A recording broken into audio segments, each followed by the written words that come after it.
মৰমৰ ছাত্ৰ-ছাত্ৰীসকল, আমি আজি আলোচনা কৰিম চতুৰ্থ শ্ৰেণীৰ নতুন গণিতৰ পাঠ নং ৭ তথ্যৰ ব্যৱহাৰৰ বিষয়ে। তোমালোকে নিশ্চয় জানা যে আমাৰ দৈনন্দিন জীৱনত আমি বহুতো বস্তু সুশৃংখলভাৱে সজাওঁ আৰু প্ৰণালীবদ্ধভাৱে ৰাখোঁ। যেনেকৈ ধৰি লোৱা, তোমালোকৰ পঢ়াৰ টেবুলত থকা কিতাপ পত্ৰবোৰ তোমালোকে সজাই থোৱা, সুশৃংখলকৈ আৰু পৰিপাটিকৈ সেইবিলাক সজাই ৰাখা। ঠিক সেইদৰে আমাৰ কাবাৰ্ডত আলমাৰীত যিবিলাক কাপোৰ থাকে, সেই কাপোৰখিনি আমি শৃংখলাবদ্ধভাৱে সজাই ৰাখোঁ। তোমালোকৰ মাৰাই কি কৰে? পাকঘৰত বাচন বৰ্তনবোৰ শৃংখলাবদ্ধভাৱে সজাই ৰাখে, মছলাৰ টেমাসমূহ সুশৃংখলকৈ সজাই ৰাখে আৰু আমাৰ ক্লাছৰুমত, আমাৰ শ্ৰেণীকোঠাত ডেস্ক বেঞ্চসমূহো সুশৃংখলকৈ সজোৱা থাকে, নহয় জানো? দৈনন্দিন জীৱনত বিভিন্ন সামগ্ৰীসমূহ সুশৃংখলভাৱে আৰু প্ৰণালীবদ্ধভাৱে সজোৱাৰ দৰে গণিততো বৃহৎ অংক বা বৃহৎ সংখ্যাসমূহ আমি তথ্যৰ ব্যৱহাৰৰ যোগেদি শৃংখলাবদ্ধভাৱে সজাব পাৰোঁ আৰু প্ৰণালীবদ্ধভাৱে এইবোৰক উপস্থাপন কৰিব পাৰোঁ। এতিয়া ধৰি লোৱা, আমি অসমৰ বাসিন্দাৰ উপাৰ্জনৰ তথ্য লিখিব খুজিছোঁ।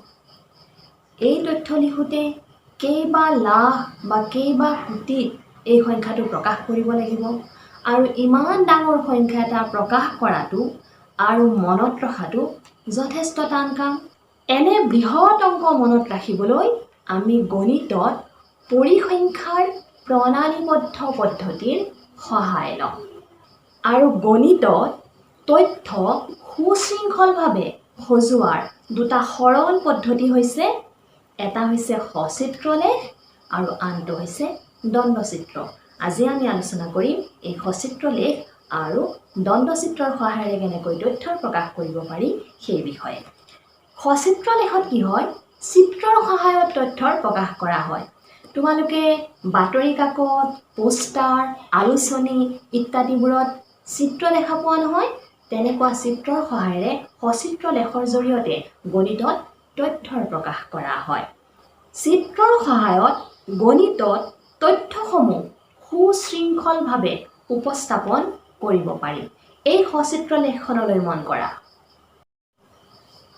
এইখন হৈছে এখন প্ৰাথমিক বিদ্যালয়ৰ ছাত্ৰ-ছাত্ৰীৰ প্ৰিয় খেলৰ তথ্য বুজোৱা এখন তথ্য। ইয়াত তোমালোকে কি দেখা পাইছা? এই তথ্যচিত্ৰখনত তোমালোকে কি দেখা পাইছা? ইয়াত এটা ছাইডত চোৱা খেলৰ নাম আছে: cricket, football, basketball, badminton, hockey. আৰু তথ্যচিত্ৰখনত কিছুমান চিত্ৰ দেখা পাইছা তোমালোকে। আৰু ইয়াত এটা ছাইডত লিখা আছে যে এটা চিত্ৰই 10টা ছাত্ৰ-ছাত্ৰী বুজাইছে। তাৰ মানে তোমালোকে ক্ৰিকেট খেল ভাল পোৱা ছাত্ৰ-ছাত্ৰী কেইটা দেখা পাইছা? তাত কেইটা চিত্ৰ আছে? 1, 2, 3, 4টা। 4টা চিত্ৰ আছে। এটা চিত্ৰই যিহেতু 10টা ছাত্ৰ-ছাত্ৰীক বুজাইছে, 10জন ছাত্ৰ-ছাত্ৰীক বুজাইছে, তেনেহ'লে ক্ৰিকেট ভাল পোৱা ছাত্ৰ-ছাত্ৰীৰ সংখ্যা কিমান হ'ব? ইয়াত কেইটা চিত্ৰ আছে? 4টা চিত্ৰ আছে। গতিকে ক্ৰিকেট ভাল পোৱা ছাত্ৰ-ছাত্ৰীৰ সংখ্যা হ'ব 40 জন। ঠিক তেনেদৰে ফুটবল খেলা ছাত্ৰ-ছাত্ৰীৰ সংখ্যা চোৱা।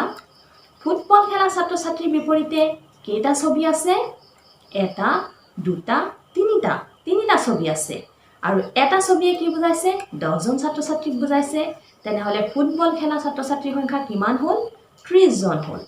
ঠিক তেনেদৰে বাস্কেটবলৰ বিপৰীতে কেইটা ছবি আছে? 2টা ছবি আছে। তাৰ মানে কিমানজন ছাত্ৰ-ছাত্ৰীয়ে বাস্কেটবল খেলি ভাল পায়? 20 জন ছাত্ৰ-ছাত্ৰীয়ে। ঠিক তেনেদৰে বেডমিণ্টন খেলৰ বিপৰীতে কেইটা ছবি আছে? 2টা ছবি আছে। যিহেতু এটা ছবিয়ে 10জন ছাত্ৰ-ছাত্ৰীক বুজায়, তাৰ মানে বেডমিণ্টন খেলা ছাত্ৰ-ছাত্ৰীৰ সংখ্যা কিমান? 20 জন। তেনেদৰে হকীৰ বিপৰীতে কেইটা ছবি আছে? 3টা ছবি আছে। 3টা চিত্ৰ অংকন কৰা আছে আৰু এটা চিত্ৰই কেইজন ছাত্ৰ-ছাত্ৰীক বুজায়? 10জন ছাত্ৰ-ছাত্ৰীক বুজায়। তাৰ মানে হকী খেলা ছাত্ৰ-ছাত্ৰীৰ সংখ্যা হ'ব 10, 20, 30। 30 জন ছাত্ৰ-ছাত্ৰীয়ে হকী খেল খেলি ভাল পায়। তাৰ মানে আমি এই তথ্যচিত্ৰখনৰ পৰা কি গম পালোঁ? আমি গম পালোঁ যে সবাতোকৈ জনপ্ৰিয় খেলবিধ হৈছে ক্ৰিকেট, যিহেতু 40জন ছাত্ৰ ছাত্ৰীয়ে ক্ৰিকেট খেলি ভাল পায়। আৰু বিভিন্ন খেল ভাল পোৱা ছাত্ৰ ছাত্ৰীৰ তালিকাখন এনেকুৱা ধৰণৰ হ'ব: ক্ৰিকেট 40জন, ফুটবল 30জন, বাস্কেটবল 20জন, বেডমিণ্টন 20জন আৰু হকী 30জন। আৰু ইয়াৰ লগতে আমি কি গম পালোঁ? আমি গম পালোঁ যে বিদ্যালয়খনৰ মুঠ 140গৰাকী ছাত্ৰ ছাত্ৰীক সিহঁতৰ প্ৰিয় খেলবিধৰ কথা সোধা হৈছিল। এতিয়া সচিত্ৰ লেখ তোমালোকে কেনেকৈ অংকন কৰিবা সেই বিষয়ে এটা উদাহৰণ চাই লোৱা।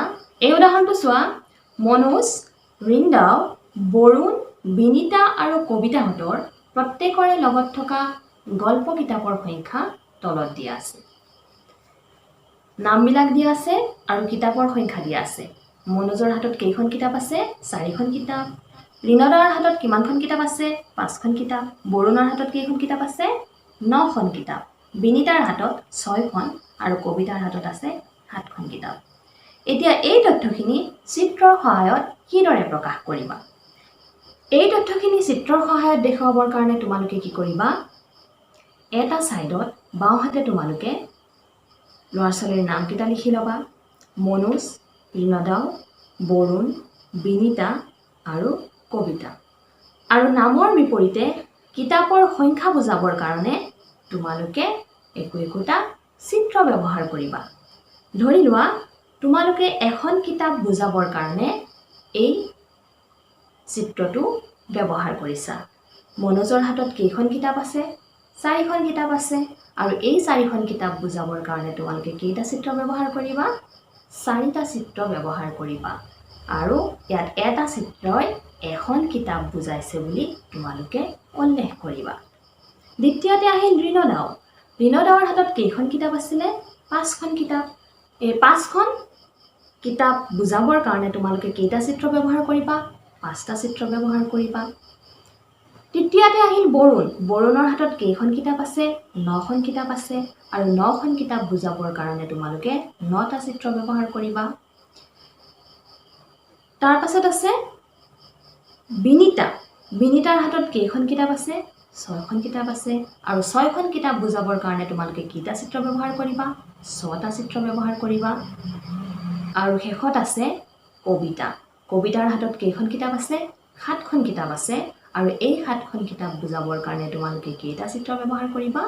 7টা চিত্ৰ ব্যৱহাৰ কৰিবা। এইটোৱে হৈ গ'ল তোমালোকৰ সচিত্ৰ লেখ। তোমালোকে এই তথ্যখিনি চিত্ৰৰ সহায়ত প্ৰকাশ কৰিলা। সচিত্ৰ লেখ কি তোমালোকে বুজি পাইছা নিশ্চয়?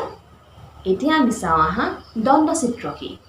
দণ্ডচিত্ৰত আমি আয়তাকাৰ দণ্ডৰ সহায়ত তথ্যসমূহ উপস্থাপন কৰোঁ। এই আয়তাকাৰ দণ্ডসমূহৰ প্ৰস্থ সমান হয়, কিন্তু দৈৰ্ঘ্য বা উচ্চতা কম বেছি কৰি আমি তথ্যসমূহ উপস্থাপন কৰোঁ। দণ্ডচিত্ৰত দুডাল দণ্ডৰ মাজৰ ব্যৱধান সমান হয় আৰু প্ৰতিডাল দণ্ডৰ শীৰ্ষত সঠিক পৰিমাণ বুজোৱা সংখ্যাটো লিখা হয়। ইয়াক বুজিবৰ কাৰণে এই উদাহৰণটো চোৱা। 6টা ৰং থকা কাৰ্ড এখনৰ পৰা এদল ছাত্ৰ ছাত্ৰীক নিজৰ প্ৰিয় ৰংটো পচন্দ কৰিবলৈ দিয়া হ'ল। আৰু এই ৰংবোৰ পচন্দ কৰা ছাত্ৰ ছাত্ৰীৰ সংখ্যা আছিল এনেধৰণৰ: গুলপীয়া 6জন, নীলা 8জন, হালধীয়া 8জন, বেঙুনীয়া 2জন, সেউজীয়া 1জন আৰু ৰঙা 10জন। এতিয়া দণ্ডচিত্ৰৰ সহায়ত আমি এই তথ্যখিনি কেনেকৈ প্ৰকাশ কৰিম? এই তথ্যখিনি দণ্ডচিত্ৰৰ দ্বাৰা প্ৰকাশ কৰিবলৈ আমি কি কৰিম? আমি দুডাল ৰেখা অংকন কৰিম, এডাল উলম্ব ৰেখা আৰু এডাল আনুভূমিক ৰেখা। দেখা পাইছা তোমালোকে? এই ধৰণে আমি দুডাল ৰেখা অংকন কৰিম। এতিয়া উলম্ব ৰেখাডালত আমি 1 চেণ্টিমিটাৰৰ ব্যৱধানত দাগ কাটি ল'ম আৰু আনুভূমিক ৰেখাডালতো আমি 1 চেণ্টিমিটাৰৰ ব্যৱধানত দাগ কাটি ল'ম। উলম্ব ৰেখাডালত আমি ছাত্ৰ ছাত্ৰীৰ সংখ্যা লিখিম আৰু আনুভূমিক ৰেখাডালত আমি ৰঙৰ নাম লিখিম। প্ৰথম আমাৰ হৈছে গুলপীয়া ৰং। গুলপীয়া ৰং ভাল পোৱা ছাত্ৰ ছাত্ৰীৰ সংখ্যা কেইগৰাকী আছিল? গুলপীয়া ৰং ভাল পোৱা ছাত্ৰ ছাত্ৰীৰ সংখ্যা আছিল 6গৰাকী। গুলপীয়া ৰং ভাল পোৱা 6গৰাকী ছাত্ৰ ছাত্ৰীক বুজাবৰ কাৰণে আমি চিত্ৰটোত উলম্ব দিশত 6 সেণ্টিমিটাৰ দৈৰ্ঘ্যৰ এটা আয়তাকাৰ দণ্ড অংকন কৰিম। ঠিক সেইদৰে সমান ব্যৱধানত 1 সেণ্টিমিটাৰৰ ব্যৱধানত আমি নীলা ৰঙৰ 8 গৰাকী ছাত্ৰ ছাত্ৰীক বুজাবলৈ আমি উলম্ব দিশত 8 সেণ্টিমিটাৰ দৈৰ্ঘ্যৰ আন এটা আয়তাকাৰ দণ্ড অংকন কৰিম।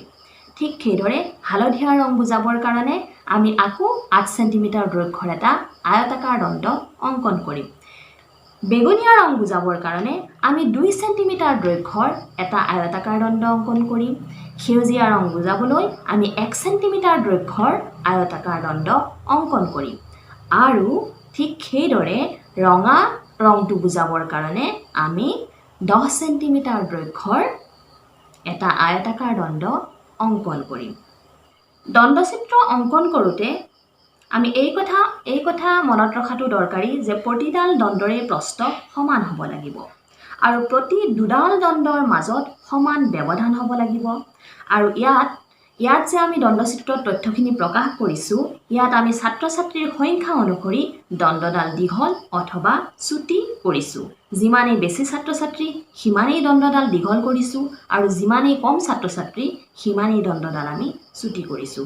ছাত্ৰ ছাত্ৰীৰ সংখ্যা অনুসৰি দণ্ডডালৰ আয়তাকাৰ দণ্ডডালৰ দৈৰ্ঘ্য কম বা বেছি হৈছে। এতিয়া এই দণ্ডচিত্ৰখনৰ পৰা আমি কি কথা গম পালোঁ? আমি গম পালোঁ সবাতোকৈ জনপ্ৰিয় ৰংটো হ'ল ৰঙা, কাৰণ সৰ্বাধিক 10 গৰাকী ছাত্ৰ ছাত্ৰীয়ে ৰঙা ৰংটো ভাল পাইছে। সেউজীয়াটো হ'ল আটাইতকৈ কম ছাত্ৰ ছাত্ৰীৰ পচন্দৰ ৰং, কেৱল এগৰাকী ছাত্ৰ বা ছাত্ৰীয়ে এই ৰংটো পচন্দ কৰিছে। দুটা ৰঙৰ জনপ্ৰিয়তা আমি তুলনা কৰিব পাৰোঁ। যেনেকৈ এই চিত্ৰখনত ধৰি লোৱা বেগুনীয়াতকৈ গুলপীয়া ৰং ভাল পোৱা ছাত্ৰ ছাত্ৰীৰ সংখ্যা বেছি আৰু ইয়াত মুঠ 35 গৰাকী ছাত্ৰ ছাত্ৰীক প্ৰিয় ৰং বাছিবলৈ দিয়া হৈছিল। এতিয়া এই দণ্ডচিত্ৰখনলৈ মন কৰা। দণ্ডচিত্ৰখনত কি দেখা পাইছা তোমালোকে? মিটাৰ হিচাপে উচ্চতা দেখা পাইছা। 5টা পৰ্বত শৃংগৰ উচ্চতা দৰ্শোৱা দণ্ডচিত্ৰ দেখা পাইছা। এতিয়া এই দণ্ডচিত্ৰখন পৰ্যবেক্ষণ কৰিলে আমি কি পাম? এই দণ্ডচিত্ৰখনত কি তথ্য প্ৰকাশ কৰা হৈছে? এই দণ্ডচিত্ৰখনত 5টা পৰ্বত শৃংগৰ উচ্চতা তথ্য প্ৰকাশ কৰা হৈছে। ইয়াত আমি কোনটো শৃংগ সবাতোকৈ ওখ দেখা পাইছোঁ? ইয়াত এভাৰেষ্ট শৃংগটো সবাতোকৈ ওখ দেখা গৈছে আৰু মিটাৰ হিচাপে ইয়াৰ উচ্চতা ইয়াত দেখুওৱা হৈছে 8,848 মিটাৰ। আৰু কোনটো শৃংগ সবাতোকৈ চাপৰ দেখুওৱা হৈছে? ভিজন মাছিভ এই শৃংগটো সবাতোকৈ চাপৰ দেখা গৈছে আৰু মিটাৰ হিচাপে ইয়াৰ উচ্চতা ইয়াত দেখুওৱা হৈছে 5,140 মিটাৰ। সচিত্ৰ লেখ আৰু দণ্ডচিত্ৰ তোমালোকে বুজিছা নিশ্চয়। আমি আজি পাঠটোৰ পৰা শিকিলোঁ যে সচিত্ৰ লেখ আৰু দণ্ডচিত্ৰৰ সহায়েৰে আমি কিদৰে গণিতত তথ্য সুশৃংখলভাৱে উপস্থাপন কৰিব পাৰোঁ।